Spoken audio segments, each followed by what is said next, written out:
جو نوجوان زنا کرتے ہیں انہیں پتہ ہونا چاہیے، حدیث پاک میں آتا ہے کہ جو زنا کرتا ہے اور پھر نہاتا ہے، غسل کرتا ہے، تو اس کے ہر غسل کے قطرے کے ہر قطرے کے بدلے میں 1 سال کا گناہ اس کے نامہ اعمال میں لکھا جاتا ہے۔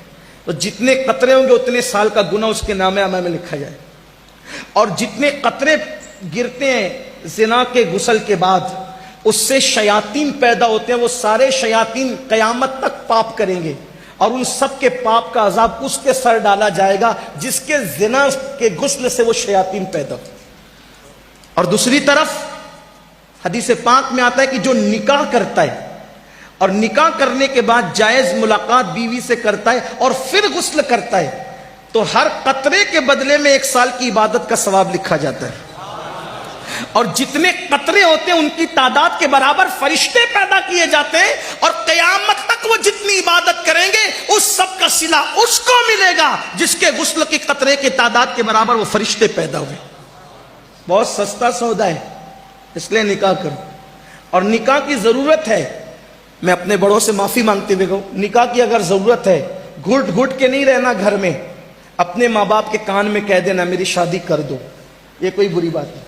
چھپ کے زنا کرنے سے اچھا ہے، چھپ کے زنا کرنے سے اچھا ہے کہ ماں باپ کے کان میں خود نہیں کہہ سکتے، بھابھیوں سے کہلوا دو، بھائیوں سے کہلوا دو، دوستوں سے کہلوا دو میری شادی کر دو، یہ کوئی گناہ نہیں۔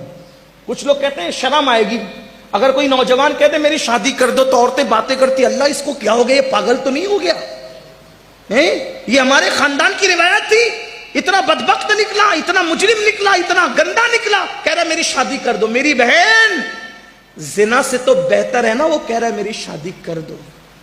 میں اپنے جوانوں کے ساتھ ہوں، میں تمہارے ساتھ، کہو اپنے ماں باپ سے، اور ماں باپ سے کہتا ہوں میرے بھائی اس سے پہلے کہ تیرے بچے تجھ سے کہے میری شادی کر دو، تجھے کر دینا چاہیے۔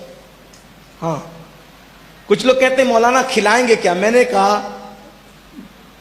اللہ رزاق ہے، جو مرغیوں کو بھوکا نہیں رکھتا وہ تیری بہو کو کب بھوکا رکھے گا؟ اور جس رسول نے فرمایا صلی اللہ علیہ وآلہ وسلم کہ نکاح کرو مالدار ہو جاؤ، میرا تجربہ ہے جس نے بھی نکاح کیا وہ مالدار ہوا، شرط یہ کہ گناہ چھوڑ دے نکاح کے بعد۔ ہاں، اور بیٹیوں سے بھی کہتا ہوں، بیٹیوں سے بھی کہتا ہوں کہ اگر ان کو یہ حاجت ہو کہ ان کا نکاح ہونا چاہیے تو وہ کسی کا ہاتھ پکڑ کر بھاگنے کی بجائے وہ شرافت کے ساتھ اپنی ماں کے کان میں کہہ دے کہ میری شادی کر دیجیے، یہ بھی کوئی عیب نہیں، بیٹیوں کے لیے بھی عیب، کیونکہ جتنے حقوق بیٹوں کے اتنے حقوق بیٹیوں کے۔ جام نگر والوں یہ نہیں کہنا میں بگاڑنے کے لیے، واللہ کسی کا ہاتھ پکڑ کر بھاگنے سے تو اچھا ہے نا کہ تیرے کان میں تیری بیٹی کہہ دے کہ میری شادی کر دو۔ یہ کوئی جرم نہیں ہے، یہ کوئی گناہ نہیں ہے۔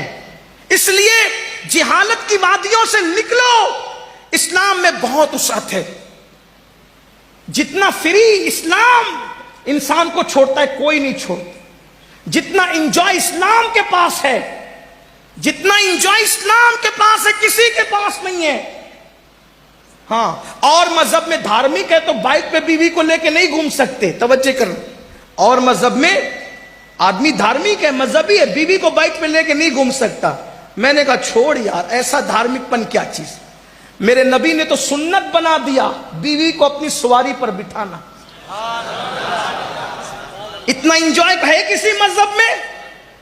اوروں کے یہاں تو بیویاں ہی نہیں ہیں، اسی لیے سفید داڑھی ہونے کے بعد بھی زنا کے جرم میں لوگ جیل کی سزائیں کاٹتے ہیں۔ ہمارے یہاں تو الحمدللہ نکاح سنت ہے، نکاح عبادت ہے، نکاح مذہب کا حکم ہے، نکاح پسندیدہ ہے۔ نکاح کرنے سے ارے یہ کیا ثواب کم ہے کہ جتنے غسل کے قطرے اتنے سال کی عبادت؟ ذرا کاؤنٹ تو کر لو، مجھے بتاؤ نا، ہے کسی مذہب میں کسی مذہب کو گالی نہیں دے رہا ہوں لیکن اپنے مذہب کا حسن بیان کر رہا ہوں، جس مذہب میں غسل کرنے پر بھی شادی کے بعد یہ ثواب ہو، آپ بتائیں نا، ہے کہیں؟ فرشتوں کی اتنی تعداد پہ پیدائش ہو رہی ہو، عبادت کر کے ان کا اجر ہمیں مل رہا ہو، تو کوئی بیوقوف ہے، کوئی نادان ہے خود کی بیوی کو چھوڑ کر زنا کے اڈے پہ جائے گا؟ یہ فضیلتیں اسی لیے بیان ہوئی کہ جرائم پر روک لگے۔ تو میں کیا عرض کر رہا تھا، اور جگہ یہ ہے کہ جو دھارمکتا یہ ہے، بیوی کو بائک پہ لے کے نہیں گھوم سکتے، لوگ کیا کہیں گے؟ میں نے کہا میرے نبی نے تو سنت بنا دیا۔